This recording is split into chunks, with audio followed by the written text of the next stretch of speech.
이번엔 중국으로 가보겠습니다. 한 남성에게 특별한 조치가 내려졌다고 해요. 이 남성 되게 유명한 사람인데요. 중국 재계 황태자라고 불리는 30대 왕스총입니다. 특별한 처분이 내려졌는데 바로 사치 금지령입니다. 중국의 부동산 재벌이고요. 완다그룹 총수의 그러니까 아들인 거죠. 예. 중국 최고의 금수저로도 불리는 사람인데 뭐 재산은 당연히 많고요. 그런데 엄청난 가소비를 한다라고 합니다. 늘 화제와 논란의 중심에 서 있다라고 하는데요.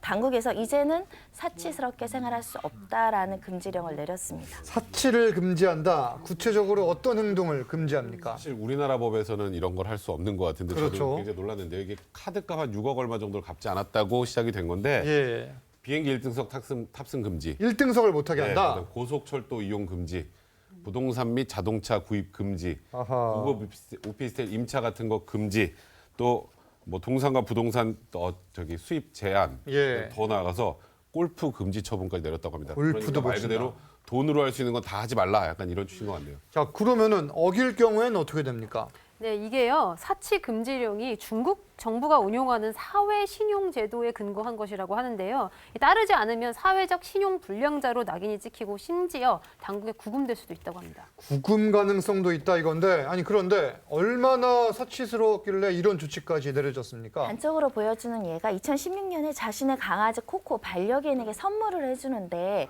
해당 휴대전화가 처음 출시된 날 저 휴대전화가 8개가 이제 반려견에게 선물이 된 겁니다. 가격으로 따지면 1,000만 원이라고 하고요. 예. 이것뿐만 아니라 뭐 2015년에는 또 스마트워치 2대를 선물한 전력도 있고 이걸 모두 다 SNS를 통해서 공개를 하고 있는 상황이라고 하고요. 강아지 반려견에게 명품백까지 선물하기도 했다고 합니다. 네, 왕수총과 그의 아버지의 재산을 들여다보니까 중국이라는 그 어마어마하게 큰 땅덩어리의 그 수많은 인구 중에 총 9위라고 하는데요. 예. 1,200억 위안이라는데 그렇게 하면 잘 안 와닿죠.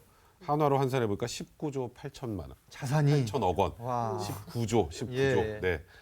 뭐 어느 정도냐면요. 하루 유흥비로 그러니까 대략 250만 위안이니까 한 4억 1천만 원 정도를 펑펑 쓰고 그래서 중국에서는 저 사람이랑 결혼하면 평생 돈 걱정은 안 해도 된다. 그래서 예. 국민 남편으로 불리기도 한다고 하는데요. 이런 일화도 있네요. 2017년에 본인의 29살 생일 축하 파티를 할 때 어떻게 할까 고민하다가 몰디브의 섬을 통째로 빌려서 생일 파티를 하기도 했다고 합니다. 아니, 그런데 돈을 쓸 자유는 있잖아요. 네, 근데 문제는요. 돈은 펑펑 쓰면서 채무 정리는 안 하는 겁니다. 그러니까 빚은 안 갚는다는 것인데 2년 전까지만 해도 과거 30세 미만 중국 사업가 중에서 거의 가장 성공한 인물로 이렇게 막 손꼽히던 재산이 약 한 1조 원 정도 되던 사람입니다. 근데 사치 금지령이 내려진 것이 카드 빚으로 처음에 시작했다고 이야기했잖아요. 약 6억 2천만 원 정도 카드 빚이 쌓였는데 이거를 안 내는 거예요. 그리고 또 별도 소송에서요. 우리나라 돈으로 한 249억 원 정도의 채무를 갚아라라는 그런 판결이 내려지기도 했습니다. 상황이 이렇게 되니까 재산을 물려준 아버지도 좀 난감하겠어요. 완다그룹 주식 1,000만 주도 증여를 했고요. 5억 원 정도, 그러니까 게임 회사를 차려주느냐고 한 855억도 이제 증여를 했다라고 하는데 계속적으로 돌발 행동을 보이니까 언론에서 자꾸 비판하는 내용들이 나오고 특히 관영 언론들이 굉장히 비판을 하다 보니까 신경 쓸 수밖에 없는데 서구 국가에서 공부를 했다, 좀 이해해 달라고 하지만 여전히 문제가 해결되지 않으니까 뭐라고 얘기했냐면 그렇게 하면 셀러리맨 생활을 시작시킬 거고 5년, 8년간 이런 생활을 하고서야 후계자로 인정할 것이다까지 이야기를 했습니다. 자, 중국에서 돈 때문에 생긴 다른 사건도 좀 보겠습니다. 최근 화제가 되고 있는 영상이 있어요. 네, 중국에서요 정말 수백억 대 초호화 저택이 강제로 철거당하는 영상 굉장히 화제가 되고 있습니다. 예. 3층짜리 석조 건물이요 그냥 한 번에 힘없이 허물어지고 있죠. 근데 이 저택의 그 시가가요 1억 3천만 위안, 그러니까 우리 돈으로 약 215억 원에 달한다고 합니다. 심지어 저 집안에는 고가의 고급 장식물들이 굉장히 많았는데 금세 저렇게 폐허로 변했습니다. 이 주택의 건물주가 가짜 약을 팔아서 떼돈을 벌었다고 알려지고 있습니다.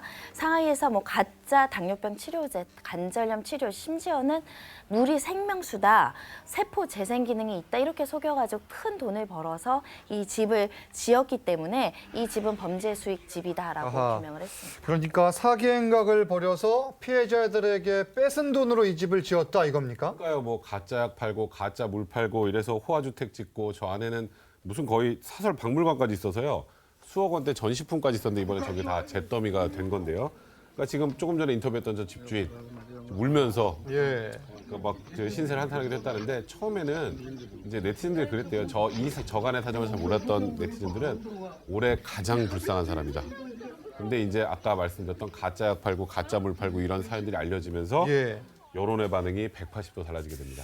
그럴 것 같은데 그런데 보면은 이 철거 비용을 또 직접 지불해야 된다고 해요. 뭐 초호 아파트를 강제 철거하잖아요. 이게 예. 당국이 비용이 아니라 철거한 비용마저 이 사람이 부담을 해야 된다라고 하는데 이 사람이 아버지가 고위공무원이라는 거예요. 고위공무원인 아버지의 지위를 이용해서 또 불법 설계까지 했다라고 하니까 이것은 철거돼야 된다. 초강경 조치를 할 수밖에 없다라는 것이고요. 일각에선 근데 불법 설계 변경이 있었다고 하잖아요. 예. 그럼 이걸 허가해준 정부도 함께 책임을 물어야 된다. 이런 비판의 의견도 나온 상황입니다. 손 변호사님, 지금 개인 재산에 대한 정부의 조치를 보니까 각 나라마다 또 조금씩 다른 것 같아요. 좀 극단적인 조치 같아요. 우리나라 같으면 범죄 수익이라고 하면 출증해서 몰수해서 만약에 저런 건물이라고 한다면 압류해서 차라리 공매 처분으로 주인을 바꿔버리죠. 저렇게 허물진 않거든요. 예. 좀 아깝긴 합니다. 알겠습니다.